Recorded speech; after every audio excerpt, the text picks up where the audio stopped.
Air India 855 Heavy, Bombay Tower. Do you read? Over. No response. Aircraft radar से गायब हो गया है। एटीसी फिर से कांटेक्ट करने की कोशिश करता है, लेकिन कोई भी जवाब नहीं मिलता। Tank angle, tank angle, tank angle, tank angle. New year का ये पहला ही दिन है। एयर इंडिया फ्लाइट 855, एक मैसिव बोइंग 747 बॉम्बे के अंधेरों से उड़ान भर चुका है दुबई के लिए। एयरक्राफ्ट स्मूथली फ्लाई कर रहा है और अचानक कैप्टन एक लेफ्ट टर्न इनिशिएट करता है। टाइम है रात के 8 बजे और एयरक्राफ्ट है अरेबियन सी के ऊपर। कैप्टन के इंस्ट्रूमेंट के अकॉर्डिंग प्लेन राइट की तरफ झुका है, लेकिन फर्स्ट ऑफिसर के इंस्ट्रूमेंट में वो लेफ्ट साइड पे झुकाव दिखा रहा है। Don't go by that one. Don't go by that one. Cockpit के अंदर कंफ्यूजन बढ़ने लगा है। Tank angle, tank angle, tank angle, tank angle. Aircraft अभी सिर्फ 2000 फीट पर फ्लाई कर रहा है। अगर कैप्टन का कंट्रोल खो गया तो प्लेन सीधा अरेबियन सी में गिरेगा। Harvey banking. उस रात एग्जैक्टली हुआ क्या था? कैसे एक इतना मैसिव एयरक्राफ्ट जो लेटेस्ट सेफ्टी सिस्टम्स के साथ बना है, टेक ऑफ के सिर्फ 101 सेकंड्स बाद समंदर में क्रैश हो गया? क्या ऑनबोर्ड 213 लोगों में से कोई बच पाया? आइए देखते हैं एयर इंडिया फ्लाइट 855 के पीछे छुपी वो सच्चाई।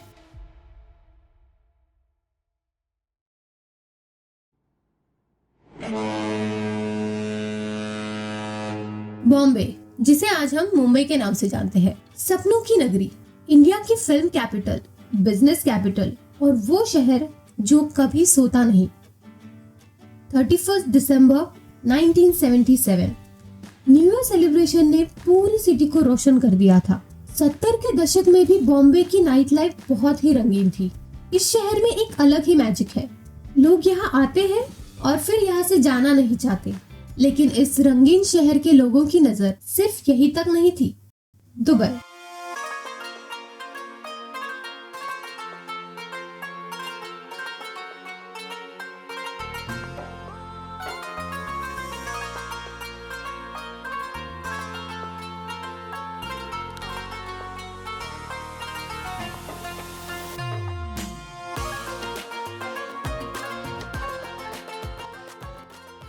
दुबई मतलब लाइफस्टाइल, बिजनेस, शॉपिंग्स और जॉब्स।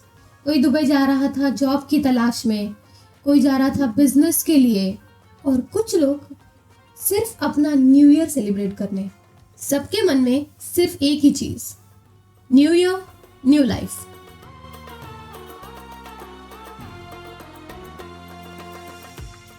उन्नीस का ये पहला ही दिन है। Bombay international airport, Santa cruise. Air India flight 855 साल की अपनी पहली उड़ान के लिए रेडी हो रही है। पैसेंजर्स चेक इन कर रहे हैं, लगेज लोड हो रहा है और हवा में तो एक अलग ही एक्साइटमेंट है। लोग एक दूसरे को हैप्पी न्यू ईयर विश कर रहे हैं। कॉकपिट के अंदर कैप्टन मदन लाल कुकर 51 साल के और 18,000 से ज्यादा फ्लाइंग एक्सपीरियंस के साथ, उनके साथ फर्स्ट ऑफिसर इंदु वीरमणि 43 साल के एक x Indian air force wing commander जो 1976 में एयर इंडिया ज्वाइन कर चुके थे। उनके पास 4,500 से ज्यादा का फ्लाइंग एक्सपीरियंस था और उनके साथ थे फ्लाइट इंजीनियर अल्फ्रेडो फारिया 53 साल के, जिनके पास 11,000 फ्लाइंग आवर्स का एक्सपीरियंस था और एयर इंडिया के मोस्ट सीनियर फ्लाइट इंजीनियर्स में से एक। साथ ही वो बोइंग 747 सिस्टम्स के एक्सपर्ट भी थे। इस फ्लाइट के लिए बोइंग 747-237B। इसमें 2 फ्लोर्स है, लगभग 200 फीट वाइड विंग्स और 400 से ज्यादा पैसेंजर्स की सीटिंग कैपेसिटी। सफेद रंग की बॉडी, टेल पर चमकता हुआ सुनहरा सनबर्स्ट। इस एयरक्राफ्ट का नाम है emperor Ashoka. On board 23 crew members है, जिनमें वो सुंदर एयर होस्टेसेस भी शामिल है, जिनका यूनिफॉर्म बहुत ही इंटरेस्टिंग है। Traditional Rajasthani style ghagra choli.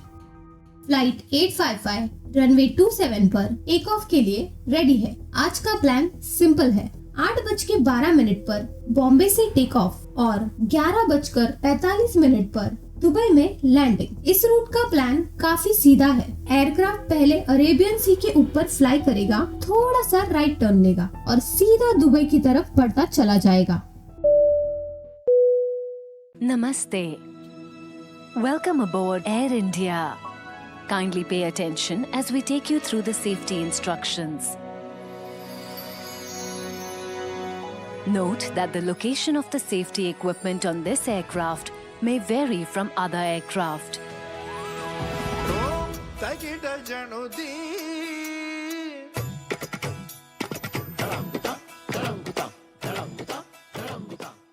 Bombay Tower, Air India 855 Heavy, ready for departure, runway 27. Air India 855 Heavy, runway 27, clear for takeoff. 8:12 flight 855 ने रनवे 27 से टेक ऑफ किया है। 190 पैसेंजर्स और 23 क्रू मेंबर्स, टोटल 213 लोग ऑन बोर्डेड है। टेक ऑफ बिल्कुल smooth हुआ है। पैसेंजर्स नीचे चमकती हुई सिटी लाइट्स को एंजॉय करते हुए इंडिया को बाय कह रहे हैं। कैप्टन कुकर एयरक्राफ्ट को फ्लाई कर रहे हैं।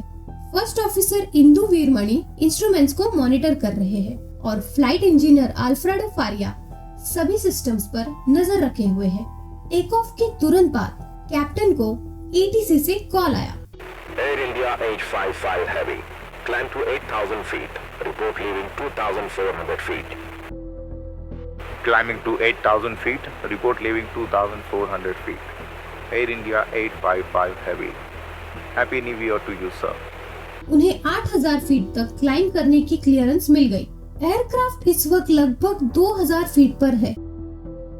फ्लाइट प्लान के अकॉर्डिंग प्लेन अब समुद्र की तरफ बढ़ रहा है और जल्द ही उसे एक राइट टर्न लेना होगा। इस पॉइंट तक सब कुछ बिल्कुल ठीक चल रहा है, लेकिन आगे क्या होता है उसे समझने के लिए ये जानना जरूरी है कि पायलट अंधेरे रात और कम दिखाई देने वाली कंडीशंस में एयरक्राफ्ट को उड़ाते कैसे हैं। रात के टाइम पायलट्स न जमीन देख पाते हैं न समंदर, और कई बार तो उनको बादल तक नजर नहीं आते। ऐसी कंडीशंस में वो पूरी तरह डिपेंड होते हैं एयरक्राफ्ट के इंस्ट्रूमेंट्स पर, खासकर एक बहुत ही important instrument, attitude indicator. Attitude indicator एक ऐसा इंस्ट्रूमेंट है जो एयरक्राफ्ट की जगह और झुकना होराइजन के मुकाबले में दिखाते हैं।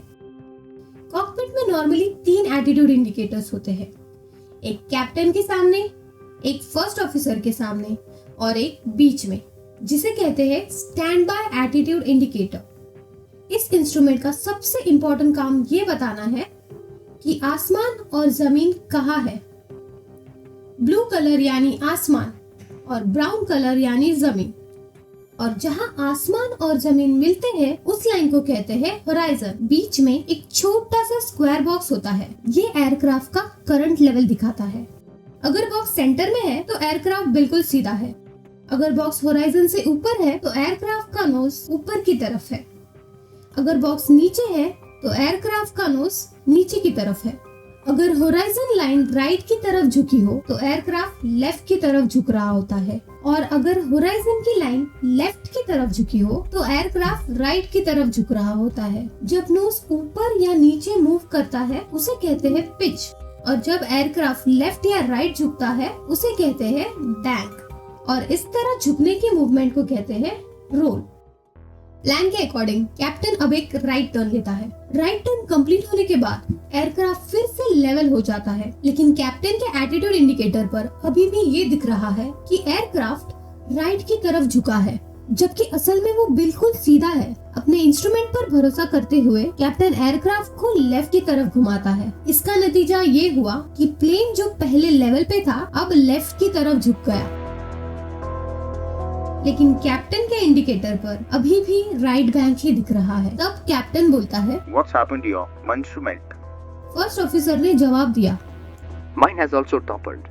Looks fine. मतलब उसका इंडिकेटर पे झुकाव तो दिखा ही रहा है, लेकिन उसे लगता है कि वो फिर भी ठीक काम कर रहा है। और यहीं पर एक बहुत बड़ी गलती हुई। फर्स्ट ऑफिसर ने ये क्लियरली बताया ही नहीं कि उसका इंस्ट्रूमेंट कौन सी डायरेक्शन में झुका है। एक्चुअल में वो लेफ्ट साइड में झुका है, लेकिन कैप्टन ने ये मान लिया कि फर्स्ट ऑफिसर का इंडिकेटर भी राइट साइड में झुका है, इसीलिए वो प्लेन को और ज्यादा लेफ्ट में रोल कर देता है। अब एयरक्राफ्ट 40 डिग्री में झुका है। फ्लाइट इंजीनियर अल्फ्रेडो फारिया देखता है कि स्टैंड बाय एटीट्यूड इंडिकेटर बिल्कुल सही काम कर रहा है और वो क्लियरली दिखा रहा है कि प्लेन खतरनाक तरीके से लेफ्ट की साइड झुका है, लेकिन कैप्टन का प्राइमरी इंस्ट्रूमेंट अभी भी राइट की तरफ झुकाव दिखा रहा है। Flight engineer, Don't go by that one. Don't go by that one. लेकिन कैप्टन को अपने इंस्ट्रूमेंट पर पूरी तरीके से ट्रस्ट है। वो सारी वार्निंग्स को इग्नोर करते हुए एयरक्राफ्ट को और भी ज्यादा बाईं ओर घुमाता है। अब 60 डिग्री झुकाव, 70, 80, 90। एयरक्राफ्ट बार बार वार्निंग्स ट्रिगर कर रहा है। Bank angle. Bank angle. Bank angle. झुकाव बढ़ते बढ़ते 108 डिग्री तक पहुंच जाता है। एयरक्राफ्ट ऑलमोस्ट उल्टा हो चुका है। कुछ ही सेकंड्स बाद वो सीधा अरेबियन सी में जाकर गिर जाता है। बैंड्रा बीच से सिर्फ 3 किलोमीटर दूर एयर इंडिया फ्लाइट 855 क्रैश हो जाता है। रडार पर एयरक्राफ्ट अचानक गायब हो जाता है। एटी से कांटेक्ट करने की कोशिश करता है, लेकिन फिर भी उनको कोई रिस्पांस नहीं मिलता।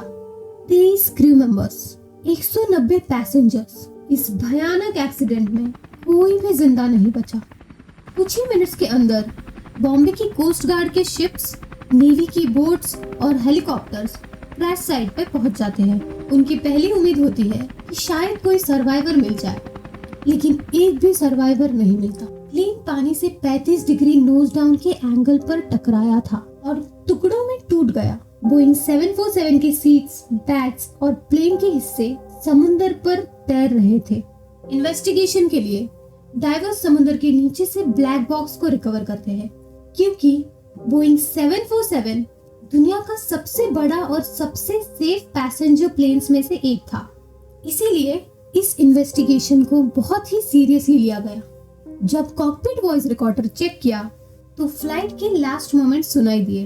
कैप्टन मदन लाल कुकर ने जैसे ही एटीसी को happy new year sir wish किया, उसके तुरंत बाद उनका मेन एटीट्यूड इंडिकेटर काम करना बंद कर देता है। फर्स्ट ऑफिसर बोलता है कि उसका इंस्ट्रूमेंट भी झुका है, लेकिन असल में फर्स्ट ऑफिसर का इंस्ट्रूमेंट लेफ्ट की तरफ झुका था और कैप्टन का इंस्ट्रूमेंट राइट की तरफ। फ्लाइट इंजीनियर अल्फ्रेडो फारिया ने कैप्टन से कहा कि stand by attitude indicator check करे, जो अभी भी काम कर रहा था, लेकिन तब तक एयरक्राफ्ट पहले ही उल्टा हो चुका था। इन्वेस्टिगेशन में बताया गया कि क्रैश की वजह स्पेशल डिसओरिएंटेशन थी, मतलब पायलट्स होराइजन नहीं देख पाते और गलत इंस्ट्रूमेंट्स पर भरोसा करके गलत डिसीजंस लेते हैं। लेकिन कहानी यही खत्म नहीं होती। यहाँ पर एक ट्विस्ट आता है। विक्टिम्स के परिवारों ने बोइंग के खिलाफ अमेरिका में केस फाइल किया, लेकिन बोइंग, जो एक बहुत ही बड़ी और पावरफुल कंपनी है, उसने सारा ब्लेम कैप्टन पे डाल दिया। बोइंग के लॉयर स्टीवन सी मार्शल ने ये दावा किया कि कैप्टन कुकर डायबिटीज की दवा ले रहे थे और फ्लाइट से 24 आवर्स पहले उन्होंने अल्कोहल भी पिया था और इसी वजह से क्रैश हुआ। बिना किसी प्रूफ के लगाए गए ये एलिगेशंस कैप्टन के परिवार, दूसरे पायलट्स और पूरी इंडियन एविएशन कम्युनिटी को बहुत ही हर्ट करते हैं। कैप्टन कुकर एक बहुत ही एक्सपीरियंस पायलट थे। उनके पास 18,000 से ज्यादा फ्लाइट आवर्स थे, जो ऑलमोस्ट 20 से 25 साल का एक्सपीरियंस है। ऐसे पायलट पर लगाए गए ये इल्जाम उनकी अच्छी रेपुटेशन को गहरा नुकसान पहुंचा सकते हैं। नवंबर 1985 में यूएस फेडरल डिस्ट्रिक्ट जज जेम्स एम फिट्जगेरल्ड ने बोइंग और बाकी इंस्ट्रूमेंट मैन्युफैक्चरर्स के खिलाफ केस बंद कर दिया। जबकि स्ट्रॉन्ग प्रूफ था कि इंस्ट्रूमेंट्स फेल हुए थे, फिर भी केस को बंद कर दिया गया। एक ऐसा फैसला जो आज भी सवालों में घिरा है। कभी भी कोई भी प्रूफ नहीं मिला कि कैप्टन ने अल्कोहल पिया था या फिर वो फ्लाइट के लिए अनफिट थे। असली वजह इंस्ट्रूमेंट फेलियर थी, लेकिन बोइंग ने ये कहकर कि कैप्टन ने सिचुएशन अच्छे से हैंडल नहीं की, अपने ऊपर से वो ब्लेम हटा दिया। 1970s से लेकर आज तक बोइंग अक्सर ऐसे हादसों में पायलट्स पर ही ब्लेम डालता आया है। जून 2025 में अहमदाबाद में हुए एयर इंडिया 17 क्रैश में भी इनिशियल रिपोर्ट ने पायलट्स पर फ्यूल कट ऑफ का ब्लेम डाला, लेकिन सच क्या है ये सिर्फ फाइनल रिपोर्ट आने के बाद पता चलेगा। अगर आपको ये कहानी इंटरेस्टिंग लगी तो प्लीज वीडियो को लाइक करें, कमेंट्स में अपने थॉट्स शेयर करें, और अगर रियल लाइफ इंसिडेंट्स और उनके पीछे का सच जानना पसंद है तो अभी ही इस चैनल को सब्सक्राइब कर दो। और हाँ, वीडियो को एंड तक देखने के लिए थैंक यू।